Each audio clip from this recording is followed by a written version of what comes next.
Sound rolling. Silence please. Camera roll. Rolling. Action sir. मेरी ज़िंदगी को परमेश्वर ने शेप किया बिल्कुल वैसे ही जैसे जैसे कुम्हार एक मिट्टी के बर्तन को शेप करता है। कई बार कुम्हार उसे तोड़ देता है, कई बार उसे बनाता है, और जब तक बनाता है जब तक वो एक ब्यूटीफुल पीस ऑफ आर्ट नहीं बन जाता। मेरी ज़िंदगी बिल्कुल वैसे ही है, क्योंकि मैंने अपनी ज़िंदगी में कई बार देखा है कि बहुत सारे धक्के लगे, और जब धक्के लगते हैं ना तो हम सोचते हैं कि क्यों लगे, क्यों मेरे साथ ऐसा हो, वाई मी। लेकिन वो धक्के नहीं होते, वो परमेश्वर का तरीका होता है आपको तोड़ने का, फिर रीमोल्ड करने का। और मेरी ज़िंदगी में ऐसे ही हुआ।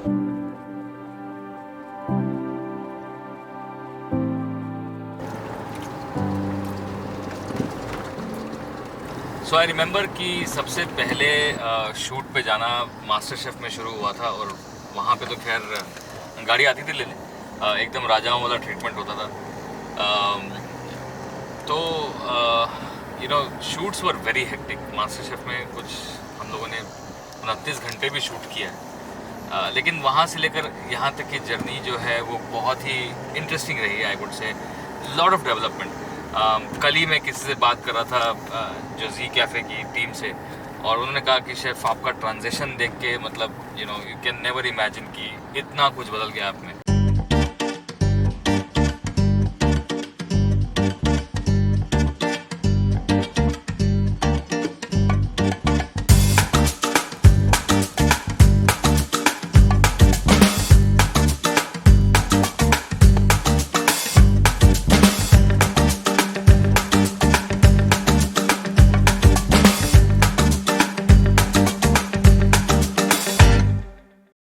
सोनीपत में एक स्कूल से मैं पढ़ा हुआ, उसके बाद साइकिल पे हिंदू कॉलेज जाता था। सडनली होटल मैनेजमेंट किया।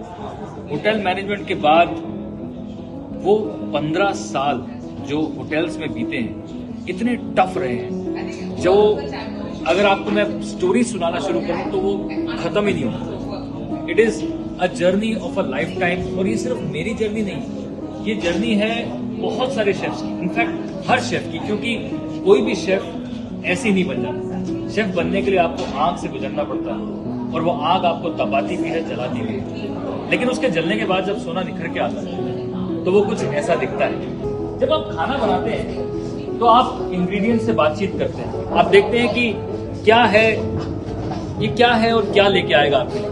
अब ये सिंपल सी पार्सले, पर क्या पार्सले के अंदर का स्वाद आप निकाल सकते हैं? एक शेफ थे जिन्होंने मेरे से कहा कि राजमा तो सब बनाते हैं, लेकिन राजमा के अंदर से स्वाद निकालना एक शेफ का काम है। एक और अच्छे शेफ ने कहा था कि अच्छा खाना बनाने के लिए आपको बहुत एग्जेम्पलरी अच्छे इंग्रेडिएंट्स नहीं चाहिए, आपको बहुत एग्जेम्पलरी अच्छी स्किल्स चाहिए। वो जो स्किल्स हैं वो गुड से ग्रेट बनाती है, और गुड से ग्रेट की जर्नी चाहे वो मेरी हो चाहे वो किसी और की हो, उसमें ऑब्वियसली ऐसे बहुत सारे अवार्ड्स तो आ जाते हैं, लेकिन क्या हम उस ह्यूमिलिटी में रहते हैं कि हमें और सीखना है? क्या हम उस सोच में रहते हैं कि यहाँ पे it is not the finish line तो भी बहुत दूर है, सीखते जाना है, बढ़ते जाना है, और मेरी जिंदगी में भी ऐसे ही कुछ हो रहा है। So let's just, I'm going to give you a very hypothetical situation. If you have the opportunity to go back in time and advise your younger self कि भाई ऐसा मत कर या तू ऐसा कर, what would that be? वाह, कैन ऑफ वर्म्स। मैं एक बहुत गुस्से वाला इंसान था, एंड ऐसा लोग सोचते थे कि मतलब शेफ़ अगर घुसे प्रेमाइसिस में तो कहर फैल जाता था। उस टाइम पे मुझे ऐसा बड़ा प्राइड फीलिंग होती थी उसमें कि अरे वाह क्या कितना धुरंधर शेफ़ है, मतलब से लोग डरते हैं। बट परमेश्वर ने जब मुझे चेंज किया, वही सेम पर्सपेक्टिव बदल गया और चेंज हो गया, और मैंने सोचा कि यार who am I to actually speak to somebody like this.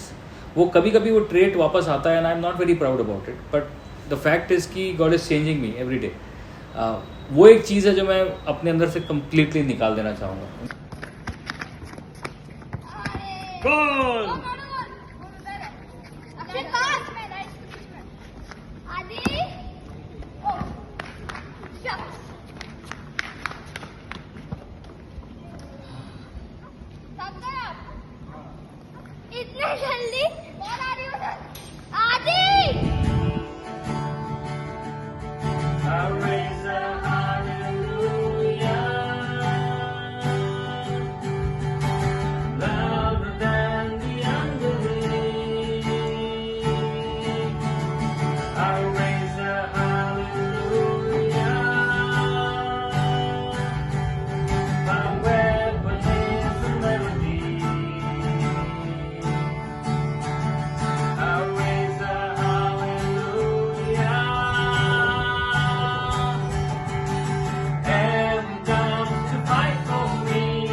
और I think I am so thankful to my family who stands with me in every step, whether it's me working late hours or me coming home late, not giving that much time to them, but it's just the joy of coming back home to them every day.